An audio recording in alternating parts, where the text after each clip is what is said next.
Le roi lion africain, qui pesait 2 tonnes, était soudainement furieux contre Jack. Il s'est avéré que le père de Jack avait tiré un coup de feu au hasard, ce qui avait provoqué la colère du roi des lions, habituellement si doux. À la fin, Jack, mourant, fut emporté par le roi des lions. Tout le monde pensait que Jack allait mourir, mais à ce moment-là, une goutte de sang de lion tomba accidentellement dans sa blessure. Ce fut cette goutte de sang de lion qui provoqua un changement colossal dans la structure corporelle et les fonctions physiologiques de Jack en un instant. Pour venger son fils, cependant, le père poursuivit le lion et accrocha sa tête comme trophée au mur. Jack était extrêmement en colère à ce sujet, car sans cette goutte de sang de lion, sa vie aurait pris fin depuis longtemps. Il y eut donc une violente dispute entre le père et le fils. Jack décida de fuir de chez lui cette nuit-là. Il décida de retourner à cet endroit pour expier les péchés de son père. À ce moment-là, Jack remarqua soudainement que le sol commença à vibrer légèrement et que le grondement dans ses oreilles devenait de plus en plus fort. Lorsqu'il se retourna, il vit soudainement un grand groupe de bisons se précipiter vers lui. Jack comprit qu'il était trop tard pour fuir. Il ne pouvait alors que se préparer et prier pour son destin. À sa grande surprise, cependant,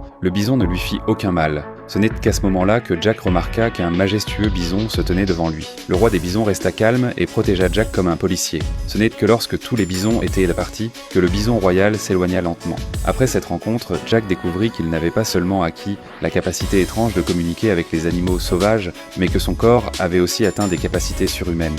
Il n'avait qu'à faire un léger mouvement avec la lance dans sa main et il pouvait parcourir une distance de 10 000 mètres en un instant. Sa vitesse de course était même comparable à celle d'un guépard, et ses capacités de saut étaient exceptionnelles. Il pouvait sauter par-dessus une vallée de plusieurs centaines de mètres de large d'un seul bond. Mais à cet instant, un coup de feu perça le calme environnant.